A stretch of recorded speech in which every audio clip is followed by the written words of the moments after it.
Since 1969, the International Motorsports Association has championed the highest level of sports car racing in North America. Today, IMSA's bequest to our great sport now extends to the virtual racetrack and 170,000 racers worldwide.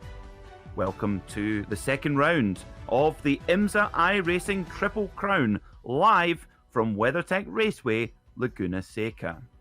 I'm Peter Mackay, and I'm privileged to be joined in the booth by our very own flying Finn, Ossian Puaka. Behind the scenes is our director, Sean Ambrose, with camera angles mastered by Dougie Beard. Now, Laguna Seca is a track that is familiar to many, but here is a short track guide to show you the right way around this wonderful circuit.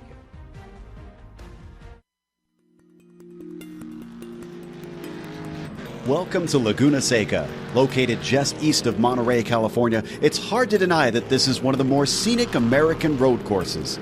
It travels up and down a hillside which not only offers spectacular views, but one of racing's most iconic corners.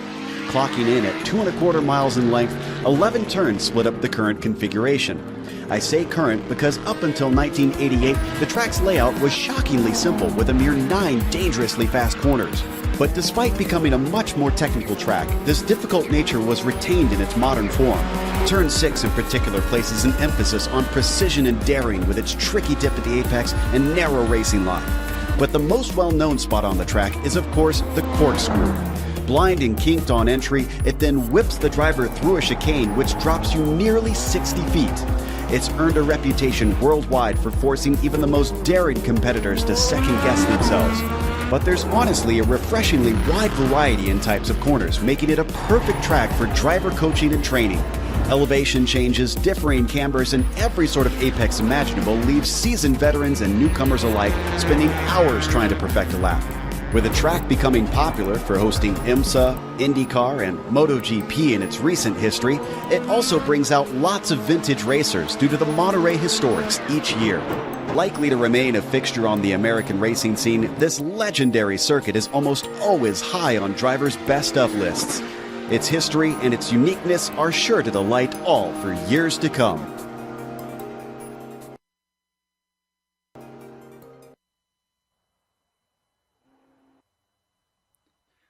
Welcome back to WeatherTech Raceway Laguna Seca, and introducing my commentary box pal for today, Ossian Puaka. Ossian, welcome to the show. Now, this Laguna Seca circuit is notoriously difficult. Tell us a little bit about what the drivers are up against today around this Californian gem.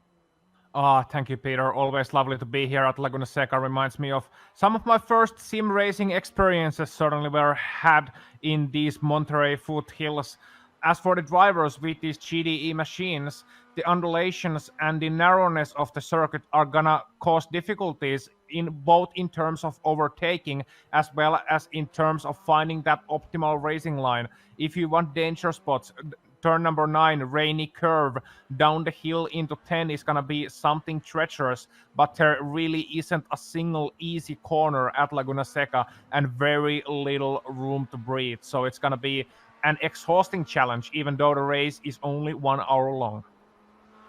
Yeah, a lot can happen in that time here at Laguna Seca. And of course, this IMSA iRacing Triple Crown Challenge is designed to mirror and to engage drivers in the excitement of the real IMSA WeatherTech Championship. And of course, WeatherTech, the title sponsor of this Laguna Seca Raceway as well. Just a quick update on what the drivers will expect today. We have a 10-minute solo qualifying session for all of our entrants, and then into a 60-minute race, as Ozzy, you mentioned, and crucially open setups. And we have some of the top sim racers in the world racing here in this event, and for many of the top sim racing teams as well. And Ozzy, you know a lot about how important that setup is. When you race for a good sim racing team, it can make all the difference in getting the car dialed in to each circuit. Absolutely, and not only that, but it also is a driver preference. What works for your teammate doesn't necessarily work for you. I've had the pleasure and the honor of working with Tony Villander, who is a long-time IMSA driver, of course, driving for the WeatherTech Ferrari team. and we worked with setup with him, and he had his own preferences, wanting something's changed. We helped with him getting accustomed to this Laguna Seca track actually during the spring on iRacing. So it was an interesting experience, but it's definitely something that's gonna make or break your race. If your car doesn't handle the way you want it to handle, if it's feeling a little bit off, if you can't quite trust it, then you can't extract the maximum performance out of yourself. Yeah, this I tell you what, Ozzy, I am both jealous and impressed in equal measure that you got to help Tony Villander, Ferrari factory driver, to get set up in iRacing. You continue to amaze me, my friend. As we look at the drivers just out on track right now, laying down their best times. At the moment, it's Daniel Muth in the number 6 machine, fastest of all, with a 1 minute 18.000 at the moment, with the Corvette, the number 3 Corvette of Florian Denard in second as it looks at the moment. And as we see, Kei Kashibe lays down the law here, a 1:17.846 from him, and then straight away his teammate Rainer Talvar does the same as Alexei Nezov comes over the line, a 1:18.5 for him. Oh, I tell you what, that Corvette looks fantastic in HM Engineering colours. Very, very nice indeed. Now, Ozzy, we saw last time out the BS competition crew of Kashibe, Talvar and Niels Koch were, well, they were really in their own motor race, but today I suspect they're not going to have it all their own way. No, I suspect not. It's going to be more difficult of a challenge, but Kei Kashibe, especially knowing him at the top of sim racing for a long time, has raced for about half of the top tier sim racing teams and has really been one of the final bosses of GD categories. He's still very fast, the German-based driver, and he's still looking out to do his best in qualifying, and I'm sure he's going to be the man to beat in the race today as well. But Rainer Talvar, he's not slow either, and the whole crew, they're very, very strong. So we're going to truly, if you want to beat those guys, then truly you can go up against anyone in the world of sim racing, anyone. I mean, this is the top echelon, this is the crown jewel. Is indeed, and who will be the IMSA iRacing Triple Crown champion? Well, Kei Kashibe lays down another lap, a 1:17.567, and Ozzy and I, this is the great thing I love about commentating on sim racing is I can tell by your reaction, you know, of course, any of us with an iRacing account can go and drive in these cars on this circuit, and you can obviously tell just how fast that time is.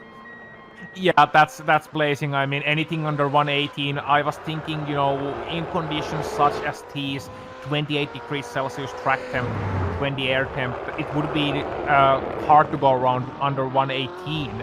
I expected the pole time to maybe be 17.9, but Kei Kashibe 17.5. Tell you what, that man just continues to impress me. He continues to, set the benchmark here and really doesn't want to let up his reputation and his position at the top of the mountain. Along with those guys that we saw on the screen just now. Indeed, and Kei Kashibe, 37 years old from Mittenwalde, Germany. He's actually a powerboat racing enthusiast and has over 350 official race wins on iRacing, which do not come for free, and they certainly will not come for free today. But it's a 1-2 for BS competition at this stage, Bureau Sud competition. But the first of the Corvettes, the number 3, Florian Denard, the man from Bordeaux, had a good strong run at the Charlotte Roval 2 weeks ago. And I tell you what, if you're going to have a Corvette CAR, have number 3 on it. And it's certainly had a lot of success this year. So let's run through the grid then. Kei Kashibe on pole position with that amazing 1 minute 17.567. Rainer Talvar joins him on the front row of the grid in the other BS competition machine. Row 2 will be Daniel Muth and Florian Denard. Row 3 will be Christopher Beets and Joaquin Pasti in the Porsche. Row 4 will be Tom Abromatis alongside Kevin Belenz. And row 5 will be Vlad Kamichev alongside Alexei Nevos. Ozzy. Yes, Richard Heap's going to be starting in row number 6. Alongside will be Drew Reinhard. Sergei Real Lopard going to be starting 13th with Zach Broderick 14th. Tim Elzer 15th and Jack Haley 16th. Then in row number 8, Marian Hensel and Matthias Birk. Christopher Peitz and Michael Garamone going to be rounding out your top 20. So starting on the 11th row of the grid will be Chris Long alongside Gaston Presta. Row 12 will be Matthew Koikis alongside Julian Egloff. Francisco Rivera and Isaac Snyder will start on row 13 with Robert Abrams in the Corvette alongside Emile Tangard and Chris Aurelio and Brady Lubinau. Yeah, so those guys are gonna be rounding out your 30 driver field out here at Laguna Seca, waiting for the drivers to grid up. Most of them have. Keika Schube still hasn't, waiting for the optimal opportunity to do so, I suppose. And just 350 official race wins, all of that mastery of road racing, and in terms of road iRating, he is up there near the top. Keika Schube, over 9,000 rating. Yes, he has went over 9,000. That's gotta be in the top 20 in the world. That's actually 15th. That's very impressive indeed. So, like you say, we have got the very best drivers in the world, and this is what I love about sim racing here on the iRacing platform. With thanks to IMSA for putting this amazing event on, is that you can enter anywhere over the world with the suitable software and internet connection. You can come racing here with the best drivers in the world, and of course, so many real-world racing drivers using this technology now as well to sharpen their skills, to keep competitive, whether in lockdown or not. We see that as well. So we see the drivers all line up, waiting to go off for one whole parade of the Laguna Seca race circuit, which has really been part of the IMSA story since the very beginning of the International Motorsports Association. The first race for IMSA was back in 1974, won by the Porsche Carrera RSR of Elliott Forbes Robinson, and almost every iteration of Porsche competition car has come here and won. 962s, 935s, 934s, and my personal favourite, Aussie, the Porsche RS Spider, won on its debut here back in 2005. Yeah, so a lot of great Porsches. My favorite must be the Carrera of the 70s. You know, the 911 Carrera. It doesn't get better than that. It truly doesn't. I mean, that's my favorite Porsche. And some of my favorite racing cars of all time, interestingly enough, you can't beat a fast Porsche unless you got a fast Corvette. That's one of the things, of course, that we're gonna be racing for out here today. Fast Porsches, fast Corvettes, fast BMWs, fast Ferraris as well involved in this race. So it's not just gonna be the drivers, but it's gonna be also the glory of the brand. And of course, you've got the decision to choose your brand, where do your allegiances settle? I know that Florian Denard, I was looking at his Twitter earlier in the week. He said he's a die-hard Corvette fan, so he's in the Logitech Altus esports machine.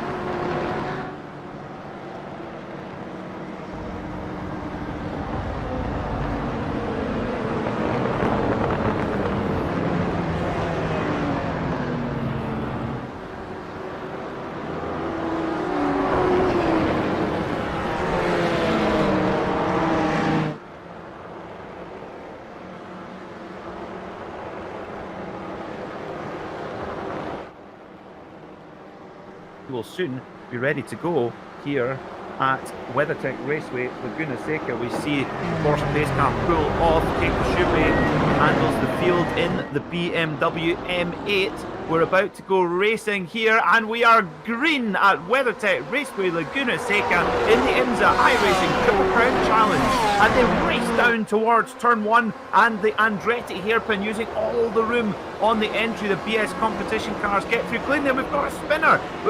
One of the BMWs, and it's a bit of a car park at the hairpin, and that was, I think, was that Vlad Kimichev who spun there?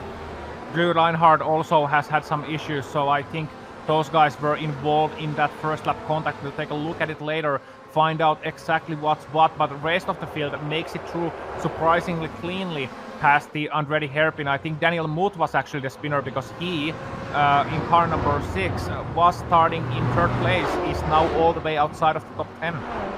Great spot, Aussie. You're absolutely right. It was Daniel Muth. My apologies. Well done So it's BMW from Corvette of Beats and Denard in 3rd and 4th place in the Corvette C8Rs. Those wonderful mid-engine machines. Through the corkscrew they go, one of arguably the most famous corner in the world, and they come through the leading Porsche there, sitting, I think that is Pasti in 10th place right now in the wonderful pink pig livery. They come down towards turn 11 for the first time. It's a quick lap here at Laguna Seca, Ozzy.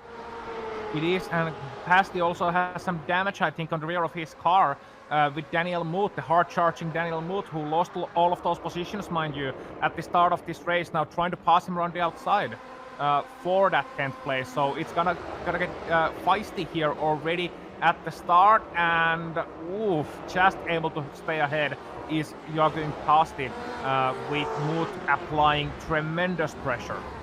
Indeed, and actually there'll be a touch of damage. Thankfully there's not. Oh, and again he's in the wall hard, but thankfully doesn't bounce back onto the track. He's caught a little sticky out bit there of the tyre wall. He tries to spin round it. Oh, he's caught it again. Oh, it's a disastrous start to the day for Daniel Muth, the number 6.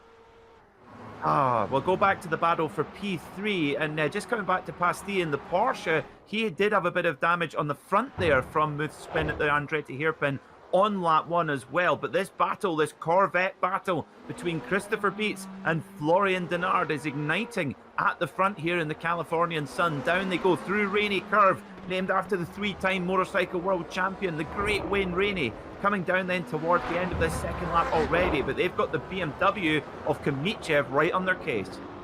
Yeah, Kimichev is really applying the pressure, trying to see what will happen here between Beets and Denard. Of course, hoping that they will start battling, but not too much, because overtaking here is gonna be very, very difficult. And now, mind you, ahead of this battle, just look at what the BS guys are doing. Keika Schube, Rainer Talvar, they have absolutely run away from the field. Almost 4 seconds between Kashube and Beets after just 2 laps of racing. Can someone get on the radio to Keika Schube and tell him he's not in qualifying anymore?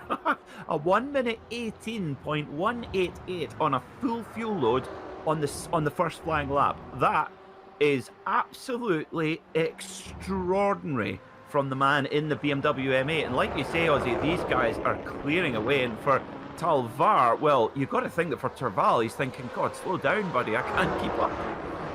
I think NASA, don't look at Venus, don't look at Mars. The proof of extraterrestrial life existing, it's right here on iRacing. Yep, we've got it was Colin Edwards, the MotoGP rider from the United States, the Texan. He always referred to there was a certain group of riders called the Aliens, and Casey Stoner was one, Valentino Rossi was the other, along with Danny Pedrosa and Jorge Lorenzo. As Kashube, well, he's definitely cemented his iRacing alien status, over 9,000 iRating, 118.1 again. Now, Ozzy, this is the thing that really interests me, though. We have a 60-minute race. That is really stretching the limit of the fuel tank on these cars. Now, if he keeps putting in this pace, you would maybe have to worry that he's going to have enough fuel to get to the end, or perhaps he wants to build up a gap and then ease off. Yeah, I mean, building up a gap, that makes fuel saving a lot easier and makes things a lot easier for you over the course of this event. They should be fine on fuel, really. Laguna Seca isn't that fuel intensive of a circuit, and then you have places like the Rainy Curve, for example. You can really lift and coast off there. Turn number 10 as well, you can really go through there just coasting, and into 11 you don't really lose too much time on the run up to the final hairpin because it's so short. And in the corkscrew as well, you can lift a little bit early, so you have the techniques. But in order to avoid anyone, trying to pass you while you're trying to save fuel target, then you need to have that gap, that cushion between yourself and the next driver. Good point indeed, Ozzy. This is the battle for 18th, so no matter how far you go down the field, it gets no less fierce. In fact, it probably gets more fierce. And look at this, we've got a huge mix of manufacturers here. We've got BMW, we've got Porsche, we've got Corvette, and we've got one of the Ford GTs there as well, the wonderful mid-engined twin turbocharged machine as they chase down the front straight there. So let's hope that fuel's not going to spoil what should be a great battle at the front there as they go flying over the crest. Fantastic stuff here at Laguna Seca. Almost no straight sections at all on this circuit. And in 18th right now is Lubinau in the number 20. That's trying to hold off the advances of a whole gaggle of Porsches, Corvettes, and Fords as well. Really, really tricky indeed, but good discipline so far from all the drivers.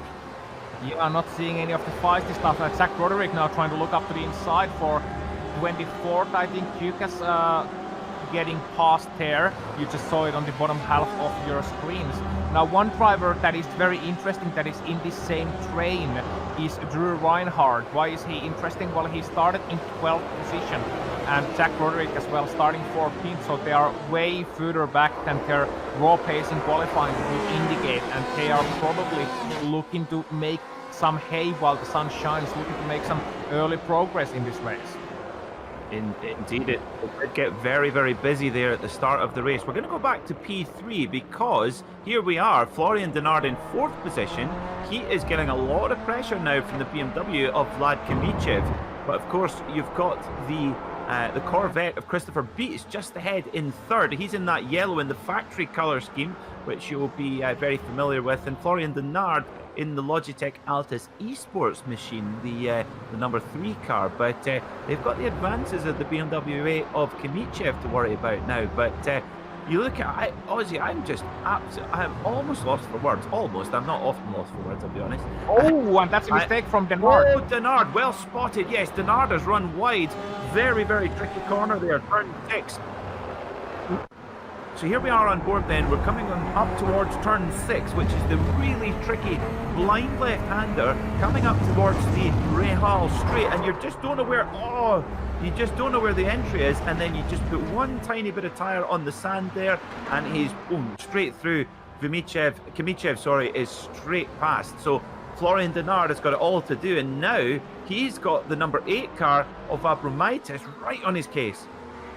Yeah, and so that's both of the HM Engineering cars, Vlad Kimichev as well as Alexei Nesov choosing to run different cars, manufacturers, interestingly, for teammates, getting past Denard, and now Abromaitis is looking to make some positions here as well in his Ascari Autosport machine, currently in 7th place. That would be 6th place up for catch. Meanwhile, further back, we're looking at 11th place, Sergei Real Lopard and Tim Alzer, as well as Matthias Berg, fighting just outside of your top 10, Peter. So I think this is our leading battle for the Ferraris, the Ferrari 488 GTLM machine, one of the older cars in the field. And of course, Ferrari have quite a heritage here at Laguna Seca. They actually won the first ever race here at Laguna Seca in the hands of Pete Lovely. As well. Not many people call me that, but yeah, Pete Lovely won the first here in a Ferrari. But this is a great battle coming up towards the corkscrew they go, and Ozzy, that section there coming at the corkscrew, the braking there is so difficult. It's very difficult to get right, especially once you start to get dirt on the track, and oh, that's a challenge from Tim Alzer, looking to the inside on Rainy Curve, 10 to the outside into 10. If he manages to hold it around the outside, he's got the inside line for the final hairpin, doesn't manage to pull it off. Lopard fends him off, trying once again to the inside is Alzer, 10 to the outside, Berg challenging them both, looking for a great draft down the main straight, and he does get it. So Matthias Berg is looking to take that position, 12th place away from Tim Alzer. And look at Marian Hensel in the background as well. He's looking to join this bit of a gaggle. They're certainly not restrained early on. Oh, that was tight there, coming into the Andretti hairpin. I tell you what, Burke in the number 7 BMW M8. Well, that BMW is a bullet down the straight line, but here at Laguna Seca, there's not really the room to really wind that BMW up, whereas the Ferrari, quite a stable car, good mid-engine performance as well, balance. So we're riding on board with the BMW of Burke.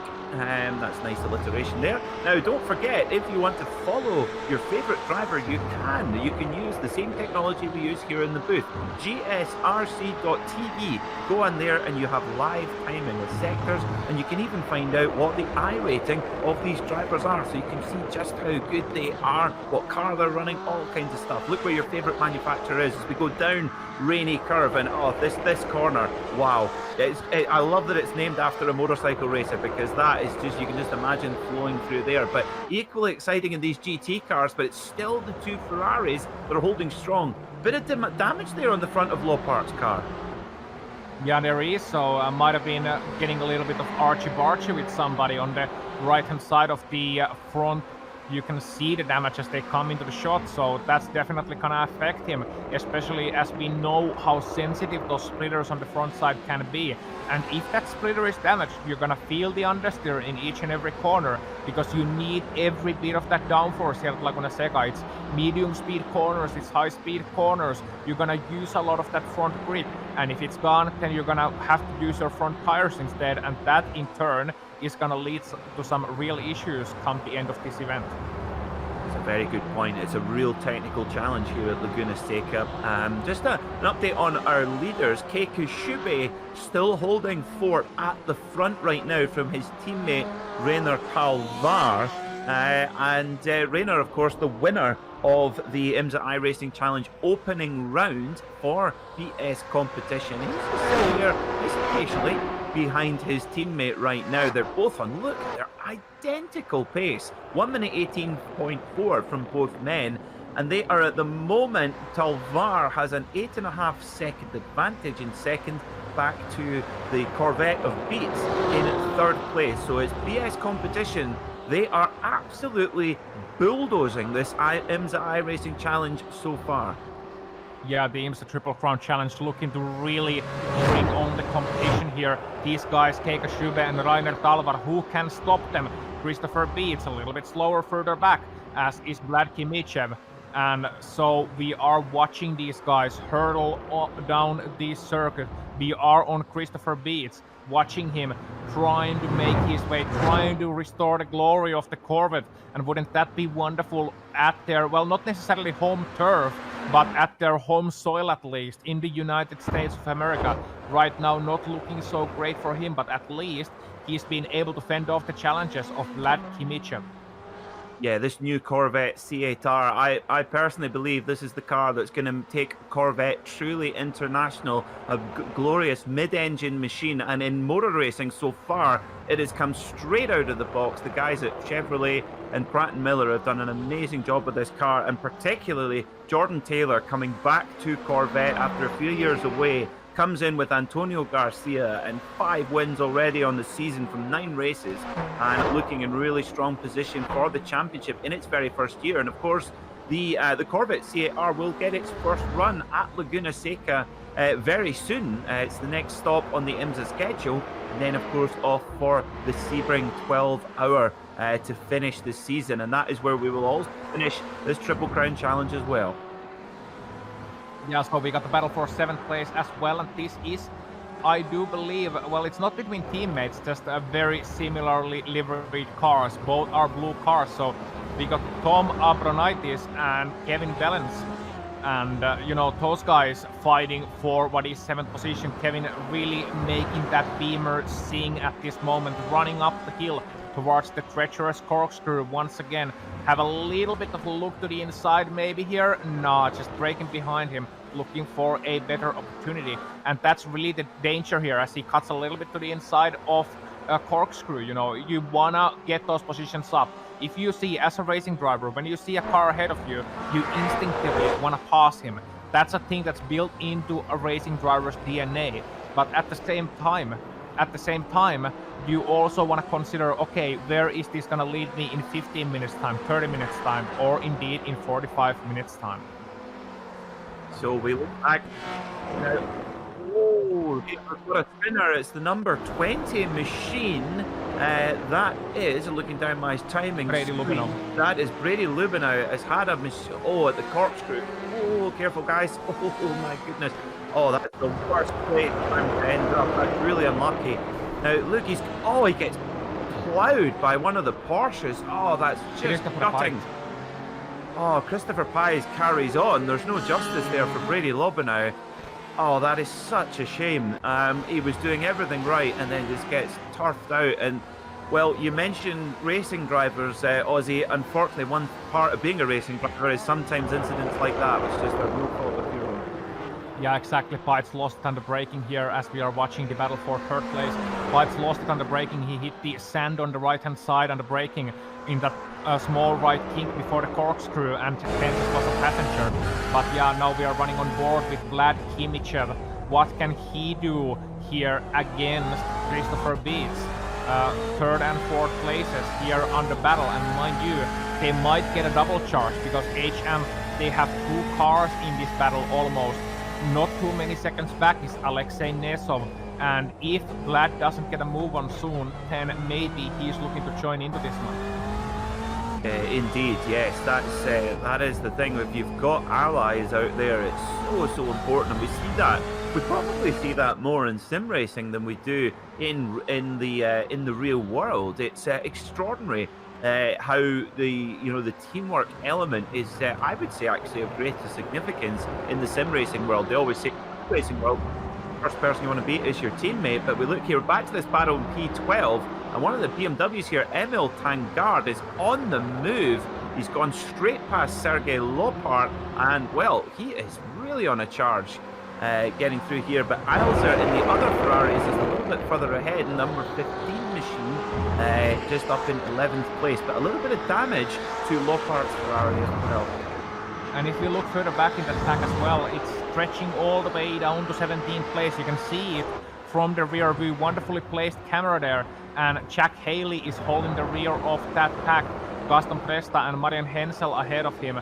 And that's a mistake from Lopart, exiting the corkscrew. We mentioned the lack of front downforce in that car. Maybe that's coming back to bite him with Matthias Birk, who's been looking for that overtaking opportunity for a while. And third place. Oh, so this is a big move then. So it's now a BMW 1-2-3 as Vlad Kimichev makes his way through on Christopher Beets with Alexei Todorov sitting in fifth and right in the wheel tracks here. So let's get another look at this move. A very typical Laguna move here. Just sets it up, coming over the brow of the hill. And, Beets doesn't necessarily stress the issue too much. Maybe looks to try and get the cutback here, but it just looks like that Kimichev just had a little bit more pace underneath that car at this stage. Yeah, he had that. BMW really comes to life as the race goes on. Sadly, so for the Corvette guys, mind you, if one happens to be a fan, Kimichev really, once he got to the inside, there was nothing Christopher Beets could do but hope that he misses his braking spot or something. Because once you get your nose to the inside, you're done, you're toasted, and you're ready to be served. So Beets now, well, he lost one position. He's just hoping that he doesn't lose a position to another Corvette, because a dog can lose a fight to a cat, but a dog can't lose a fight to a dog. And that's absolutely the glory of being the leading Corvette. That's what he wants to retain, Christopher Beets. That's the best metaphor I've heard all day, Ozzy. Joachim Pastis had an issue in the number 23 Porsche in the Pink Pig. Oh, he had damage from earlier on, but let's see what happened to him. He just puts one wheel on the sand at turn 10, and off he goes, holds the brakes, keeps it out the barrier so he can carry on. But what a shame for the driver in the wonderful, iconic Porsche Pink Pig. Indeed, he's in battle with Matthew Kukas right now, actually for what is now 27th place, way further back than he would like to be, trying to hold back, get back some positions, getting back early on and actually getting to the inside. A nice move into turn number 1. Kukas getting out of the way, perhaps cleverly, and having to concede that position. So Pasti, even though he made a mistake, had to go straight down. He got at least one position back, but position 4 now, it's getting very interesting, Peter. It's the battle of the Corvettes. You should love this. Oh, I am. Oh, I can assure you that is making me smile. Wow, that was I thought Alexei Nezov was going to try and make a move there at Rainey, and he's going to make it. He's going to try and pick his pocket here at the final turn of turn 11, and flashing the lights. He's not impressed with that one. So, well, that goes. Nezov goes past Beets there. I didn't see anything untoward there, Ozzy. Did you? Well, that's a very aggressive move, and you should really leave room to the outside in such a situation. I mean, that that was a contested corner. It wasn't anybody's corner. Having the inside line actually doesn't mean anything in racing, despite how much Formula 1 commentators like to be wrong. And so, Nesov was perhaps a little bit over-aggressive there on the exit. I can see why Beets would be angry about that one, because he was really forced to avoid Nesov or have an accident there. So Nesov really did an Ayrton Senna move there, where he looked to the inside and forced the other guy to have a decision, either concede or have a crash. Yes, absolutely. Or but what we would now call the Verstappen. Yes, or as the kids say, full send is what they say now. That's what that would qualify as one. Now, interesting. Alexei Nezov, he ran the first round at the Charlotte Roval in a BMW, so he switched to the Corvette C8R. So that's really interesting as well. Look at that. Started in 10th place and up to 4th already. So he is a racer, is Alexei Nezov, and up into 4th position right now, about 18 seconds off the leader, but he shouldn't be too disheartened because Kimichev on the podium is in 3rd, 16 seconds from the leading BS competition guy. Yeah, so Kimichev really, nobody can touch the BS competition cars, but Kimichev is the one who comes closest. 1:19.0 last time around. He's got a couple of seconds between himself and teammate Nezov behind, so those guys certainly looking to at least take the challenge near to the front. And Nezov, now that he's got rid of one Corvette, I think he's at least gonna try and hunt his teammate down with beats, losing a full second last time around. Mind you, not having too much of pressure from behind for those fellows, so they can still now try and put those lap times down, try and find their pace, and try and be comfortable within that top 5. Of course, it's easier said than done. So we've got another big battle here going on now. I think this is, Christopher Pies fighting with Robert Abrams, and that has been some... This is Abrams has just got by Christopher Pies, but Pies, remember, he had big contact with the 20 car of Lubinow at the corkscrew. So here they come down into the Andretti hairpin. What happens here? Abrams just... Oh, he doesn't need a second invitation, does he, Ozzy? Pies goes a little bit wide, and Abrams goes, I'm just going to stick it up the inside. Good move. And Pies comes back at him and thinking, no you don't, and then straight away... straight away, the 28 of Abrams just shuts the door. Fantastic racing, and this is what I love about motor racing, especially at this level, Ozzy, is that no matter where you are on the field, in fact, I think it's fiercer at the back, to be honest.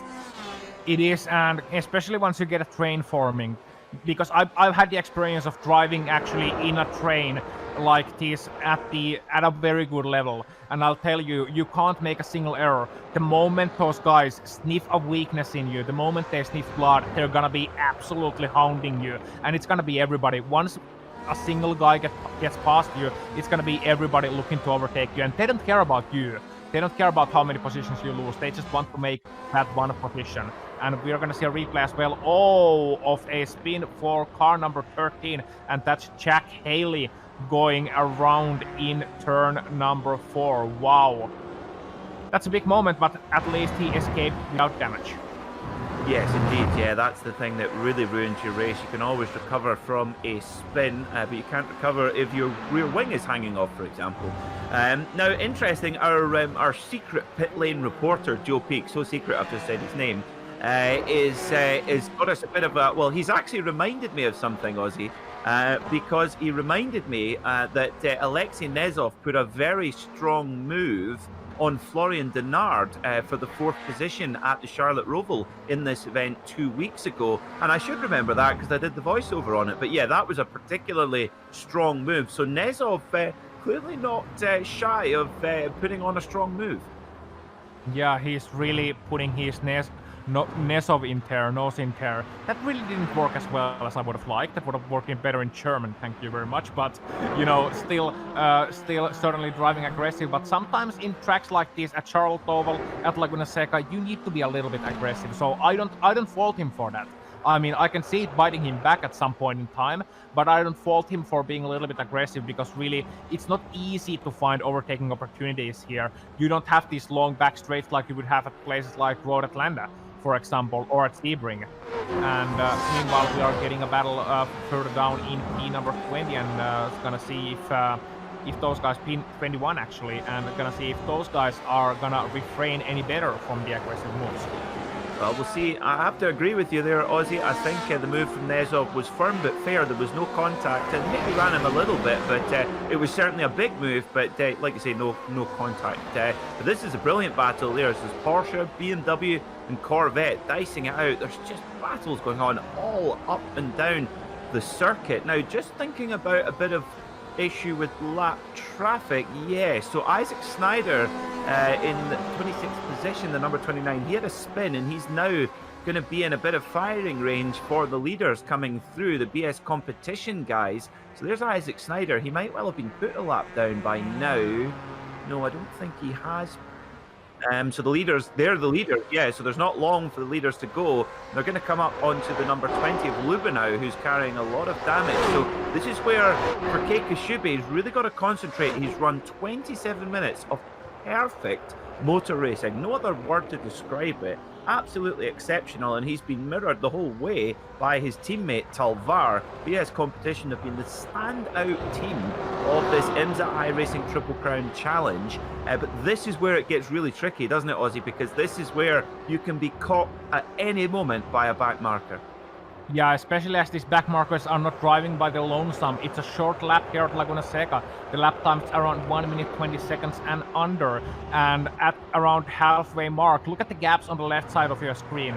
Well, you can multiply that by 2, and then you find what they'll be at the end of the race. So he is gonna be meeting some gaggles, Kei Kashibe, as well as Talvar. Oh, and that spinner around in 20th place, that's Gaston Presta in car number 30, has been self-spinning around on the last corner. We just saw the edge of it on your screens. No need to go to a replay, but he lost a lot of positions. Okay, we're gonna see a replay anyway of it. Gaston Presta coming to the last corner and just braking a little bit too far to the right, I'm afraid, catching the curb, and that's him spinning around, and a potential for disaster, but it was avoided. Yep, as they say, in the words of Molly Hatchet, he was flirting with disaster there, but if I managed to avoid it as well. We're coming up towards half distance in this motor race, and well, it's just there's all sorts going on. I mean, it's kind of like two motor races going on at once, Ozzy. I mean, Kashibe and Talvar, they're kind of having a BS competition track day at the front. But the rest of the field, there are battles all the way down through the entire field.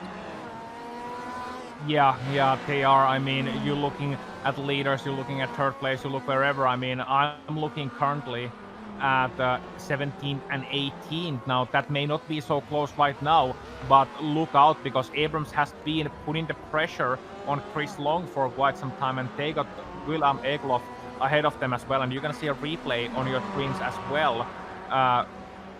Coming into turn number 1, 2 Corvettes fighting it out. That's Robert Abrams trying for that overtake, looking around the outside and not quite able to pull through. So, you know, been trying hard and making a mistake at the exit. That I think that's causing the gap to form a little bit between himself and Chris Long.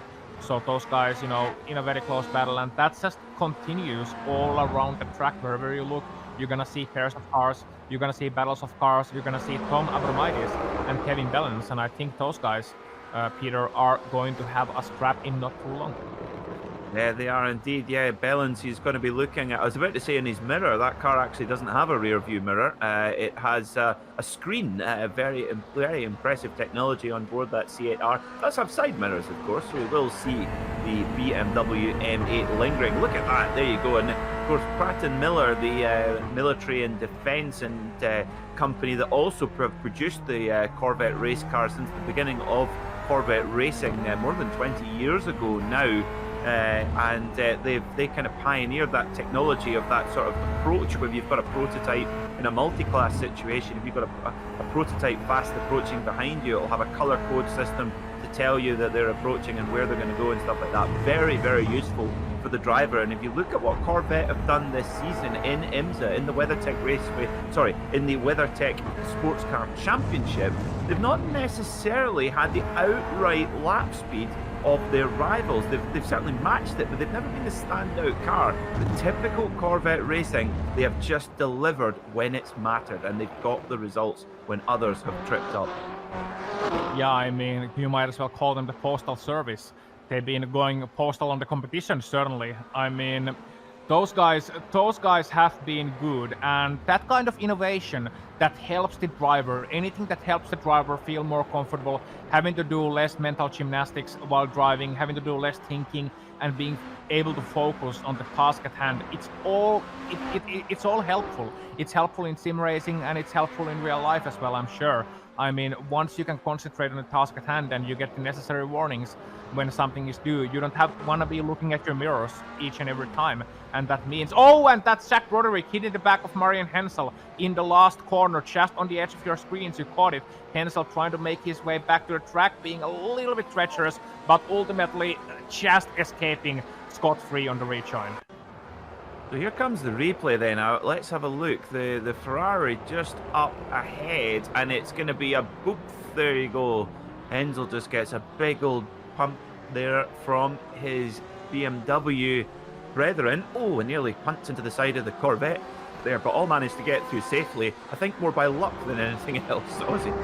Yeah, Zach Broderick was the guy who hit Marian Hensel there, and Hensel, as a result of that, being tossed a few positions back now, all the way down in 18th place, actually. Soon looking to join that battle we mentioned earlier with Chris Long and Robert Abrams. And meanwhile, we should give some camera time to our leaders, Peter, of course, because I mean, I know we're gonna sound like the leading members, the leading voices of the BS competition fan club here, but Keiko Schube, Reinhard Kalvar, what else can you say? Absolutely splendid. Well, as Isaac Snyder spins right in front of the path of our leader, Keiko Schube, and that is, well, we'll come on to one thing in a moment. That is exactly what can happen. There's nothing that Keiko Schube could really do about Isaac Snyder spinning, but he's got to be right there to react. He's got to almost anticipate those drivers making those mistakes, and luckily Snyder spins out the way. But if you get a camera on the front of Keiko Shube's car, that car has got damage, and that did not last time we had it on camera. Look at the front right corner of that BMW M8. So somewhere Kashube has made contact with something, and I suspect where it is on the car, given this is an anti-clockwise circuit, that could, I mean, I can only think that is another car that he's made contact with somewhere. Yeah, I'm on it. I'm looking at it right now, trying to find out exactly what nature of damage it could be. I mean, it could be from the curb strikes too, because you hit a lot of curbs here, and I think it is actually a curb strike. It is on the 10th corner of the track, the penultimate corner. He hit the curb a little bit too far to the inside on lap number 23, and I think it's on the rainy curve, so it's one turn before that. The car simply bottomed out, which is funny because that BMW has got an anti-dive technology, which means Daniel Ricciardo will never drive one. Oh, dearie me. So, well, that is fascinating insight. Thank you for that, Ozzy. Well, apart from the Daniel Ricciardo bit, that's. But yes, these little orange kind of little small sausage curves on the inside there. So that just shows you again what can go wrong with the drivers at the front here. Kashube and Talvar have such a commanding lead, but one tiny little instance, and that can be the unraveling of it. Of course, BMW dominating here, 1, 2, and 3 in this race at the moment. They actually, in the past, they haven't had as much success here as you might think, but they did win back in 1975 with Hans Stuck in the wonderful BMW 3-litre CSL, which I actually have a model of in my office. I'm looking at it right now. Was it hang on, is that the 635, would it be? So, yes, I think so. Yes, 3-litre CSL. So I would imagine it would be, yes. And we also, meanwhile, BMWs, we can, drool about them all day long, but Francisco Rivera in 19th place, Drew Reinhardt 20th, Jack Haley 21st. I think this might get very interesting soon, because that's very close between Francisco in his Porsche and Drew Reinhardt in his Corvette. Of course, we also have another Corvette in Jack Haley involved in that one, Peter. Yeah, we're looking at the Porsche 911 RSR. It's not a racing car, it's a four-wheeled musical instrument, this car. It sounds absolutely exceptional. 4-litre flat 6 motor mounted between the rear and the middle of the car. Probably the most furthest forward mounting of an engine in any racing Porsche ever made, to make way for the enormous rear diffuser, which you'll see at the back of the car there, which really creates a lot of downforce. But he's under a lot of pressure here from the number 22 Corvette of Reinhardt. He's really asking a lot of questions, and I tell you what, Ozzy, that Corvette is so, like you say, it's so comfy to drive. It's such a predictable car. It's like a black Labrador race car there. You just know exactly what it's going to do. It's your best friend. I know nothing about dogs.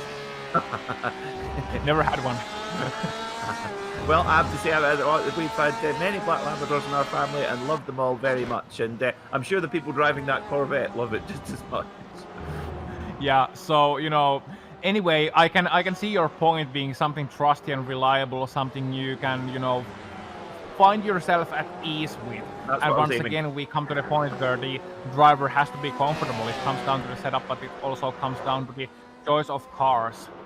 So here we are heading into turn number 3, I do believe, and turn number 4 actually, and that's for the 7th place. Tom Abramaitis and Kevin Bellens having a bit of a battle. This battle has been continuing for a while, and it still is. It is indeed, yeah. Kevin Bellen's doing a good job to try to reel in Abramaitis, and he's now really putting a bit of pressure on. And when you've got one of these big BMWs lingering in your mirrors, you're thinking, oh no, go away, leave me alone, because they are really, really quick, these BMWs. They are arguably en masse kind of the choice of the field at this moment in time, I could almost say quietly. Big front engine, twin turbo V8. There's actually 2 4-cylinder engines that were glued together basically by BMW, and interestingly the car was launched as a race car before the street car actually came out, much like the Ford GT. Yeah, so they definitely wanted to go motor racing with the M8, of course the big boy as they call it. I like to call it the mate, BMW mate, because come on, it's M8. You just need to do it. But he's certainly, they are certainly putting it to some good performance here. That massive rear splitter and each and every part of it, perfect precision-tuned German engineering here, being piloted by Kevin Bellen's trusty hands. Currently in 8th place. For how long will he be there? Well, that is indeed the reason we are covering this battle, because we don't know, and we figure it might be soon that he tries to make a move on Tom Abramaitis.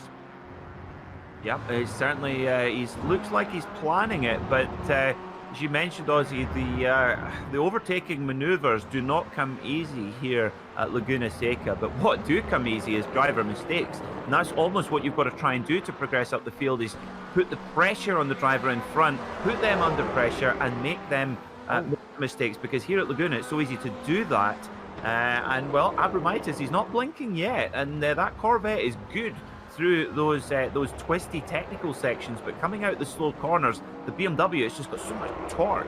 It's such a rocket in the straight line as we look back to the number 4 machine of Kimichev. Okay, and we are gonna get a replay of Vlad Kimichev, car number 4, and coming into turn number 6. Here he is going very wide indeed, and that's gonna be his teammate making the move down into the corkscrew. Alexei Nesov getting his way through a little bit easier this time around, just launching it up the inside and saying thank you very much teammate, I'll have that one in case you keep making mistakes. So Nesov, say what you say about his aggressive driving, it's certainly proving to work out here today, starting 10th, ending up right now on the podium with 20 minutes left, Peter. Yep, and yeah, like you say, the scoreboard is there isn't a mark on that Corvette. So moves he has made, he's made them cleanly, albeit aggressively. He's made them cleanly. So good stuff there from Alexei Nesov, and it would only take a small little problem for the BS competition guys, and you just never know. He is on the charge. Is Alexei Nesov. Let's have a look at what his best lap of the race is, a 1:18.5. So he's the only guy who's even anywhere close to the outright pace of Koshube and Talvar. They're 1:18.1 and 1:18.2. So Nesov really not too bad at all. Well, we hope you're enjoying this iRacing IMSA Triple Crown Challenge as much as we are here in the commentary box. Thank you very much to iRacing for their for broadcasting the event today. We're having an absolute ball with some great driving on show. So we're going to take a look at 17th, and as we do, there's a big incident happening. Oh my word. Oh, and here come the leaders. Here come the leaders. BS competition cars are going through. Thankfully, they've got a nice colourful paint scheme. Oh my word, this is again Aussie. These guys are coming through, and we've got another spinner in the background. Aurelio. This is a nightmare for BS competition. You know, and it's getting worse because Chris Aurelio, he was punted around on the penultimate corner by the second place driver. Rainer Talvar was the one who punted him around. Here we are gonna see the replay, however, into the corkscrew from the leader's perspective. That is from on board with Keika Shube. He's gonna be right behind the mix, and just look at this. Being behind, don't do anything stupid. Oh no, he's gonna run wide, and that's a spinner on the right hand side, and 10 running into a traffic jam, running into a battle for position. And that's where it really truly does get hectic for Keika Shube and for Rainer Talvar, because they're not out of the woods just yet. They still got Jack Haley and Isaac Snyder ahead of them. Isaac Snyder a couple of laps down, Jack Haley about to go a lap down as well.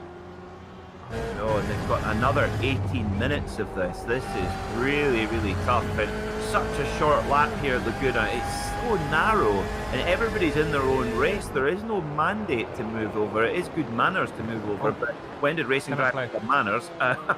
Sorry, what have you seen? Well spotted. Seventh place, I think Kevin Bellens just made that move on Tom Abramidis that we were waiting on for such a long time. I think we might see a replay of the turn number 1, because that's where it started. Yep, that's where it is as well. Kevin Bellens on the BMW looking to the outside here, trying to force that move on Tom, and went to the outside, braking a little bit later, not quite able to pull it off on the entry. However, a great exit from him, able to get that power down, and then just tricked him to the inside, forced Tom to leave the door open and saying, thank you very much, I'll pass that, and Tom with no option but to yield for now. Not over yet that one, but looking good for Kevin Bellens in that almighty BMW. That was very impressive indeed, and I think actually coming through to turn 3 and 4, I think Abramaitis actually thought he was safe and went to take the racing line, and Bellens was right there and picked his pocket. Wow. But I think that move appears to have been coming for a while, but really nice to see Bellens lining up well, going round the outside, but thinking 2 corners ahead and then taking the inside for turn 3 and 4. Really, really impressive from the man from the Benelux region. I wonder if he is, we don't have the information if he's Dutch, Belgian, or from Luxembourg, but we'll try to find out for you. But wherever he is in the Benelux region, well, he is charging off into 7th position right now. And this, although we're looking at the timing screen here and we're seeing Nezov 23 seconds behind the leaders of Kashubi and Talvar, given what we just saw at the corkscrew there, Aussie, this race is far from over. There is around every corner. Yeah, it is, and great battle still going on as well. And here we see on screens, actually, you mentioned the number 3 Corvette earlier being a lucky number. Well, Florian Denard has a little bit of damage, but he's been slowly but surely catching up to Christopher Beats ahead.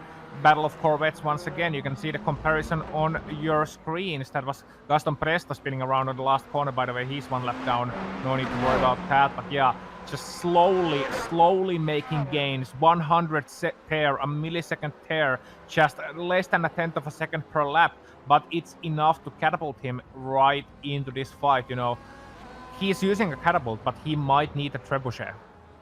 Yeah, well, I tell you what, it's just amazing watching this Corvette around the technical section. The car is so planted and just looks so manageable for the driver on the limit. But Florian Denard actually had a big moment there on the brakes, coming down into the Mario Andretti hairpin, but held it together very well. Maybe just put a wheel on the dust on the outside of the corner, possibly. But he's really starting to put the pressure on the 11 of Beats in the factory color paint scheme there, with the of course the Pro board on the back, of course, as we wait for them to dip down the, whoa, they drop all the way down the Laguna Seca corkscrew, where I've seen so many classic overtaking maneuvers. Valentino Rossi overtaking Casey Stoner in the MotoGP Championship in 2008, and also Renger van de Zande, the delightful Dutchman, putting in a race-winning maneuver in the opening year of DPIs for the Visit Florida team in a Cadillac, making a really great move there. But it's that's what Laguna does. Okay, back in 10th position, of course, mentioning passes at Corkscrew, Alex Zanardi is the name that springs to mind, but here we are battling for 10th place, indeed going into the last corner, so gonna have to wait a while until we come to Corkscrew once again. Tim Eilzer and Emil Tangard are in a battle, and this is for top 10 honors between cars number 15 and 17, a Ferrari and a BMW. Tim Eilzer at this moment looking very good so far in this race, but how long can the Batman Racing driver hold on to that place? Because Tangard, well, he's driving that tank of a Beamer and he is coming fast. Yeah, and interesting, Eilzer, he's the leading Ferrari, so he has that at the moment as the driver of the number 27 machine. That lovely Ferrari 488 GTLM car, mostly been campaigned in the hands of the Risi Competizione private team. There hasn't been much of a Ferrari factory presence from them, but Giuseppe Risi doing a great job campaigning that car, and it's been very successful with winning the Petit Le Mans twice. So there you go, they fall down the I think it's probably fall is the right verb to use for the corkscrew, because you just go off a cliff and then sort of hang on all the way down any curve. Yeah, I mean, absolutely.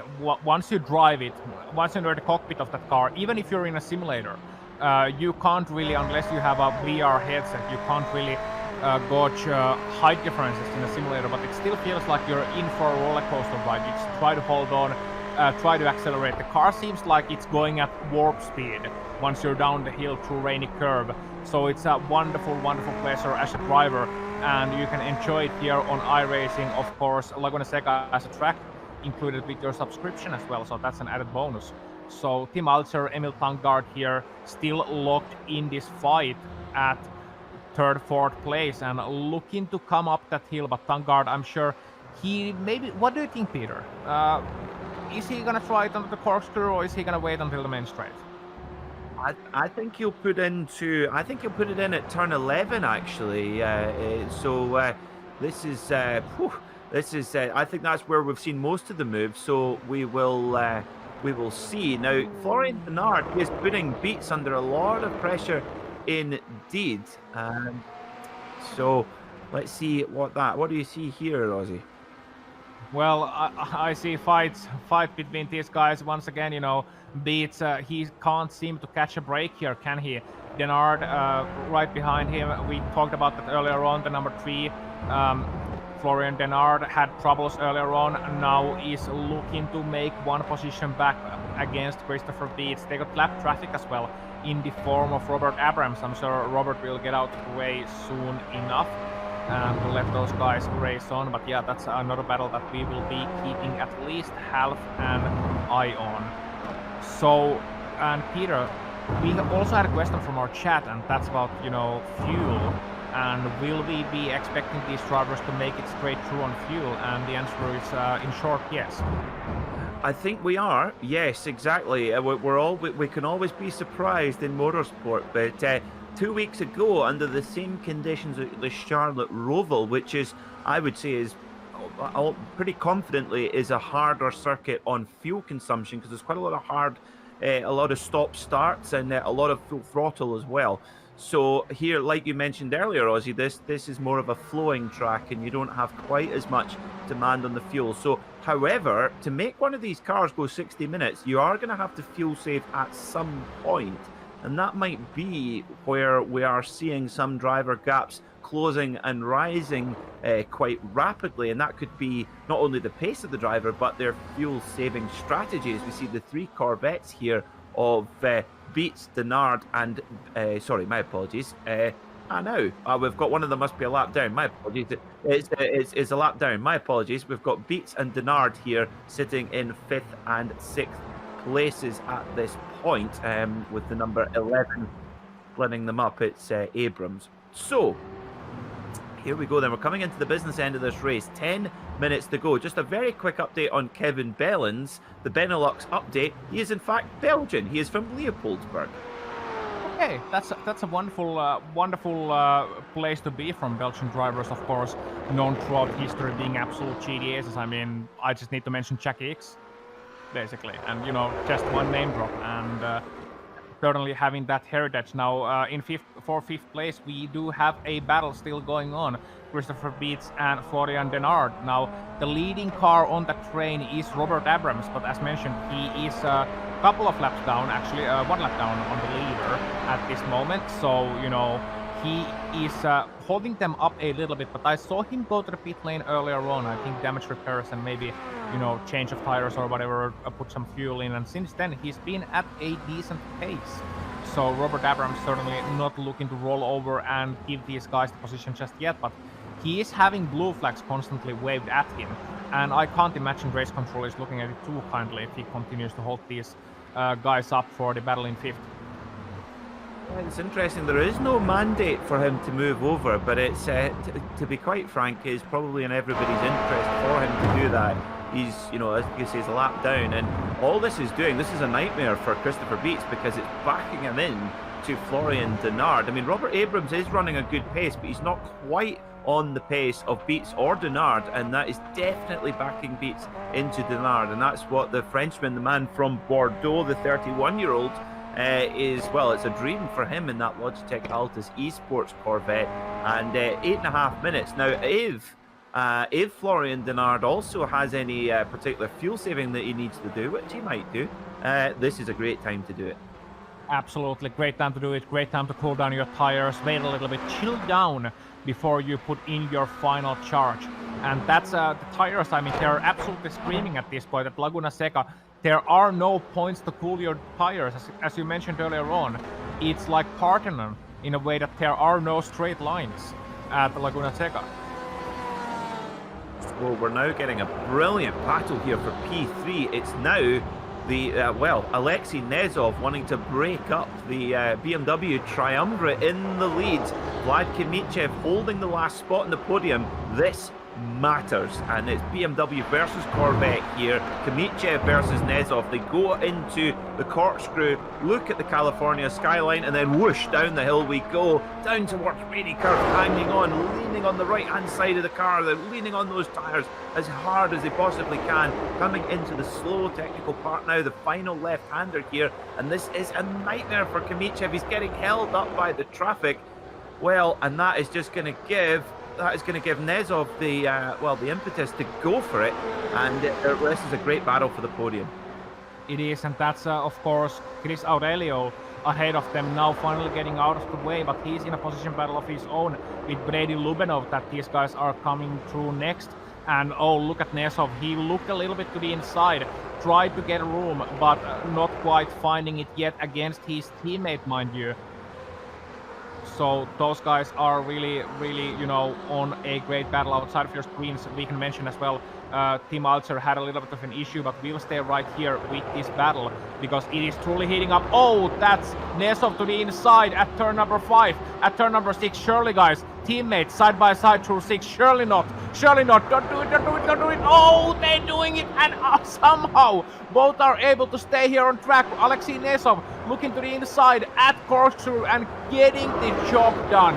How about that, Peter? I'm sure the team debrief at the end of this event will not be a pleasant one, but we are enjoying this. Oh, we are very much enjoying this. Am I hallucinating, or did they just go too wide through turn 5 and turn 6 at Laguna Seca? Because that never happens. That is extraordinary. And well, you kind of wonder if they're connected by voice chat. A lot of sim racing teams are usually during a race, and I can imagine Kimichev on the radio going, "What on earth are you doing?" But he got it through, and interestingly, Nezov now has a little bit of damage on the corner panel of his car. Now, I wonder if that's contact with the car, another car, or if that's the curb strike damage that we were referring to earlier.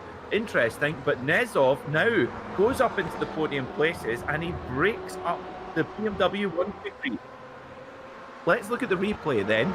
So Alexei Nezov, he looks up, we're heading up towards turn 5, and he's a decent way back here. It's not as if he's really close, and he goes for the big send at the last possible moment, and I think he caught the BMW of Kimichev a little bit off guard. Now here, this is one line through here. This is, I just don't know how they fit through there.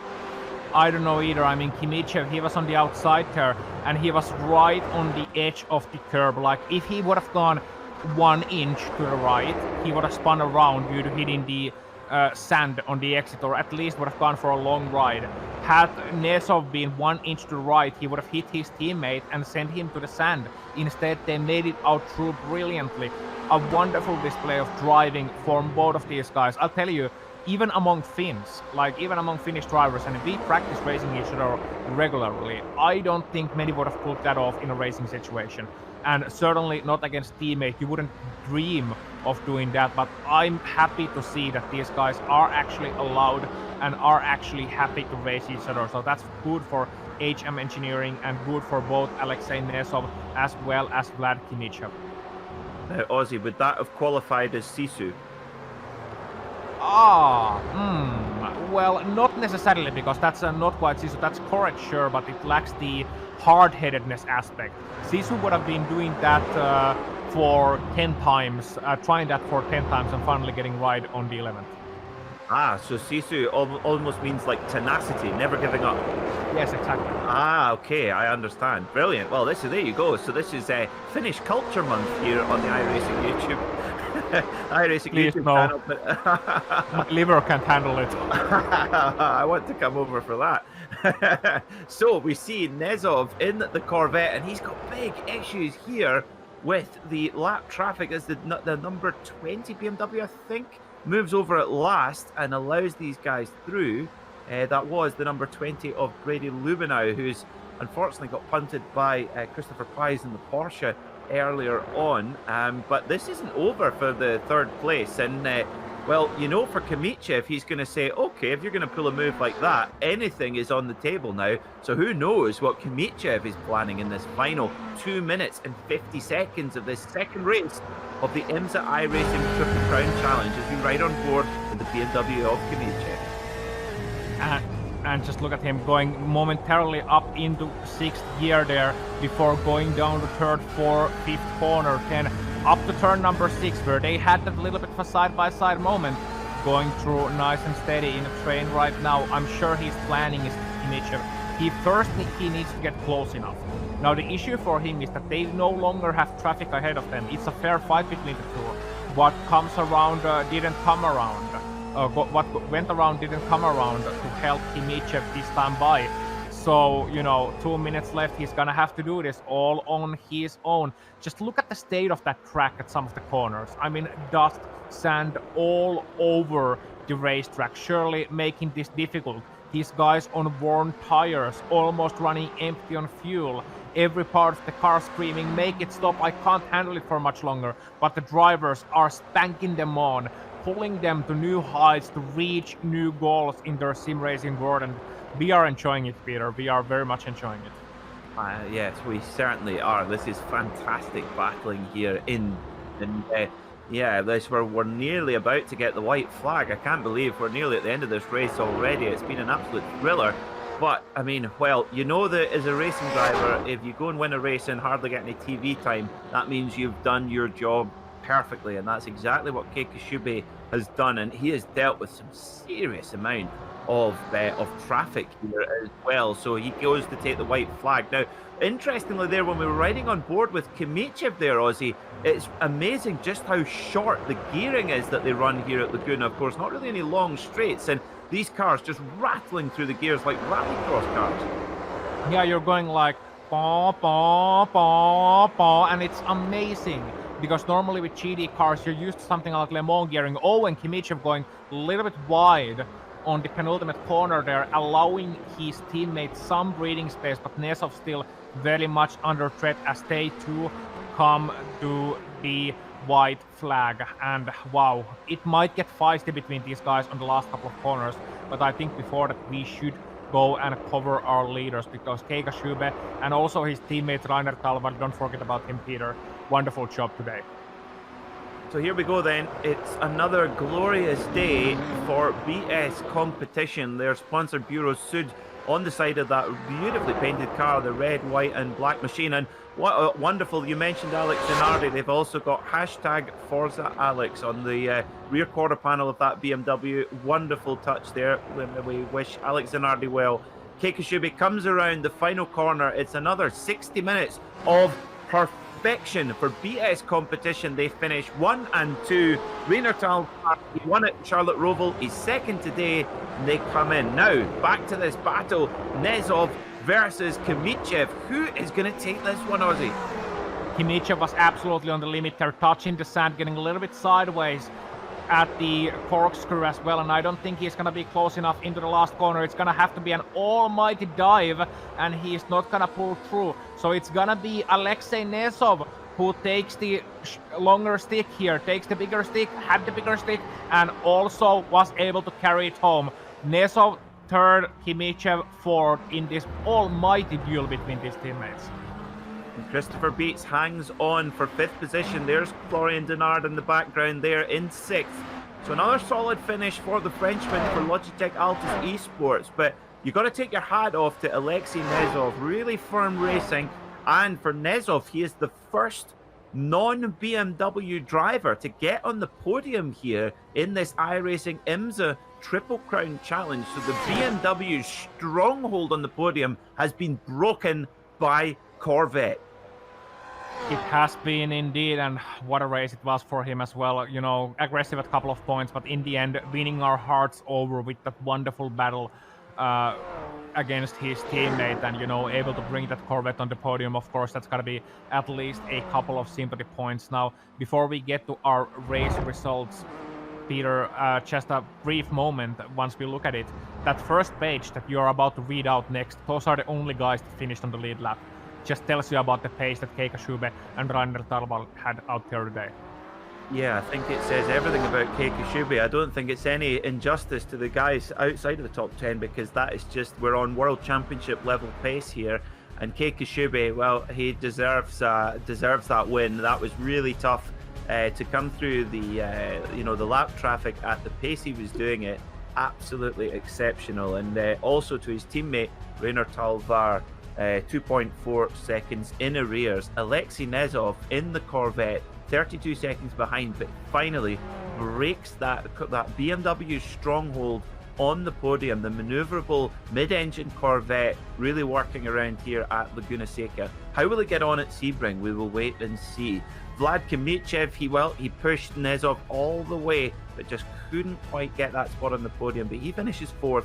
Christopher Beets in 5th in the Corvette, followed by Florian Denard, also in the number 3 Logitech Altus Esports Corvette. Kevin Bellens, the Belgian bullet, in the number 10 BMW, he was 7th.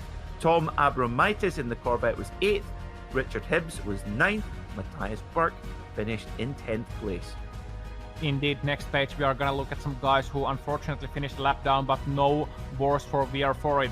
Tim Alzer gonna be ending up in 11th ahead of Guillaume Egloff. Now, mind you, Guillaume Egloff started 24th, finished 12th.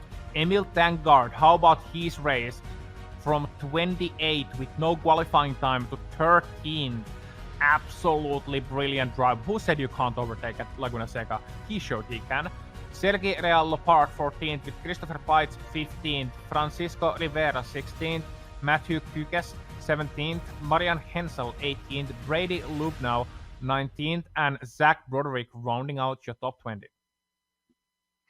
21st was Chris Aurelio with Drew Reinhardt, Robert Abrams, round the last guys on the second lap, if you like. So in 24th, Jack Haley, 25th, Isaac Snyder, who I believe might have been our only Ford GT in the field. 26th was Chris Long, followed by Graston Presta, Daniel Muth, who had an early spin, Jochen Pasti in the Porsche, who also had a crash, and then finally Michael Garamone runs out our 30-strong field with an incredibly high standard all the way up and down the field. Absolutely extraordinary. Ozzy, what were your thoughts from that race?